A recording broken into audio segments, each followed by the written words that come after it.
Calcula-se que pelo menos 1 milhão de albigenses foram mortos na França a fim de cumprir a ordem do Papa, para que os hereges fossem cruelmente exterminados. 2 séculos antes, John Wycliffe atacara a igreja e traduzira a Bíblia para a língua inglesa. John Huss, discípulo de Wycliffe, morrera na fogueira, na Boêmia, Alemanha, suplicando ao Senhor que perdoasse aos seus perseguidores. Jerônimo, de Praga, companheiro de Huss e também erudito, sofrera o mesmo suplício, cantando hinos nas chamas, até o último suspiro. João Vessália, notável pregador de Erfurt, fora preso por ensinar que a salvação é pela graça.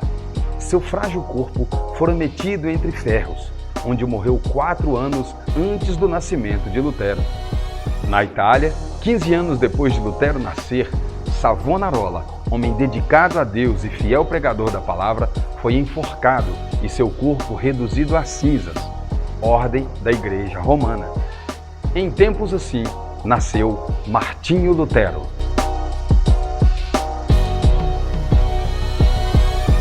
Como muitos outros homens de fé, Lutero era de família pobre. Você sabia que ele era obrigado a mendigar esmolas de porta em porta em Magdeburgo para conseguir sobreviver naquela cidade? Quando estava a ponto de abandonar os estudos para trabalhar com as mãos, uma senhora chamada Dona Úrsula, atraída por suas orações na igreja e comovida pela humilde maneira de como ele recebia quaisquer restos de comida, o acolheu entre a família. Pela primeira vez, Lutero sentira fartura. Logo depois, os seus pais alcançaram certa estabilidade e puderam enviar o jovem para a universidade.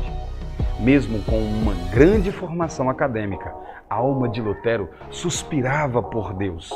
Acima de todas as coisas, vários acontecimentos o influenciaram a entrar na vida de monge. Isso entristeceu profundamente seu pai e horrorizou seus companheiros de universidade.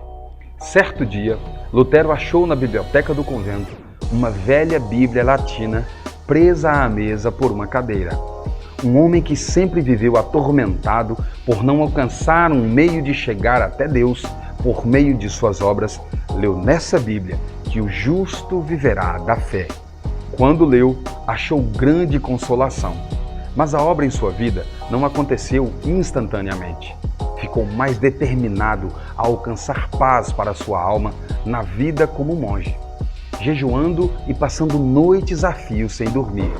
Em certa ocasião, quando estivera num concílio em Roma, Lutero subia uma escada de joelhos, desejando a indulgência que o chefe da igreja prometia por esse ato, mas ressoou dos seus ouvidos como voz de trovão as palavras de Deus: o justo viverá da fé.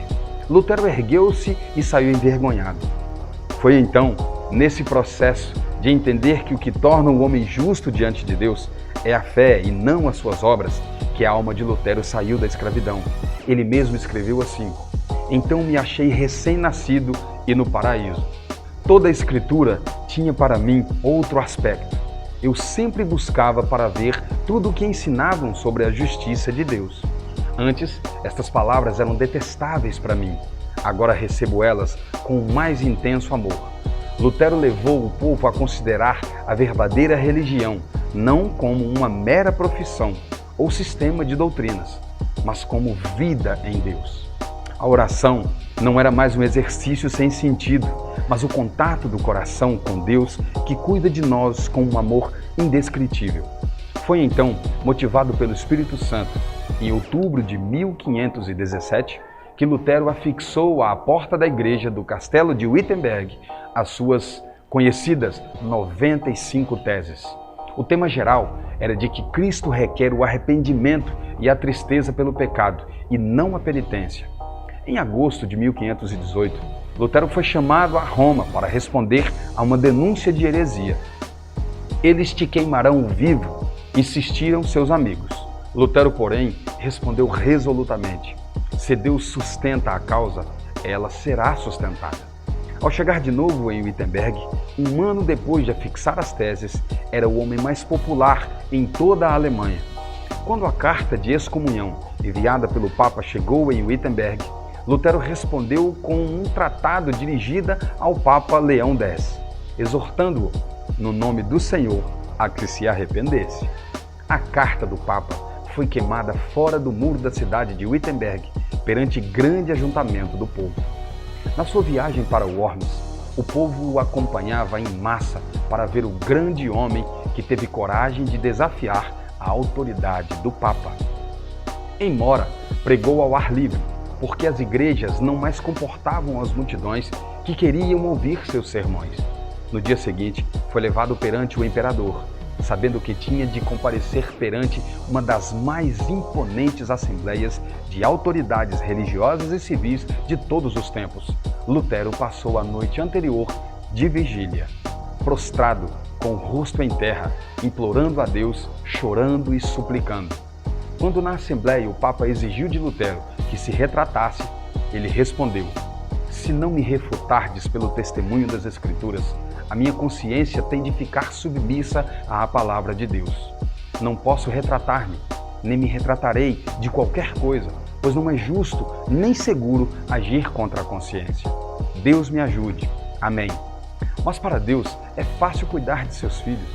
Lutero, regressando a Wittenberg, foi repentinamente rodeado num bosque por um bando de cavaleiros mascarados que conduziram-no ao castelo de Wartburgo, perto de Eisenach. Isto foi uma estratégia do príncipe de Saxônia para salvar Lutero dos inimigos que planejavam assassiná-lo antes de chegar em sua casa. O reformador conhecia bem o hebraico e o grego, e em 3 meses tinha traduzido todo o Novo Testamento para o alemão. Em poucos meses mais, a obra estava impressa nas mãos do povo. Depois de abandonar o hábito de monge, Lutero resolveu deixar por completo a vida monástica, casando-se com Catarina von Bora, uma fiel companheira em seu ministério que o ajudou em suas grandes batalhas contra as heresias pregadas na época. Ela era uma freira que também saíra do claustro, por ver que tal vida é contra a vontade de Deus. É difícil concebermos a magnitude das coisas que devemos atualmente a Martinho Lutero. O grande passo que deu para que o povo ficasse livre para servir a Deus, da maneira como o Senhor ensina, está além da nossa compreensão. Este homem que perseverou em oração, deixou gravada, não no metal que perece, mas em centenas de milhões de almas imortais, a palavra de Deus, que dará fruto para toda a eternidade. A história deste grande homem é marcante pelo fato de que, sem temer as perseguições que sofrera pelo Papa e pela Igreja Romana, levou o povo da sua época a olhar para Cristo como cabeça da Igreja. Ensinou sobre as verdades das Escrituras como nosso manual de fé e prática e revolucionou o mundo em que vivia, não por meio de suas próprias forças ou méritos, mas guiado pelo Espírito Santo de Deus. E você, tem feito a diferença por onde tem passado? Entendeu que mais vale obedecer a Deus do que agradar aos homens? Tem se entregado totalmente ao Senhor, independente das circunstâncias? Lutero viveu isso e estamos contando a sua história até os dias de hoje.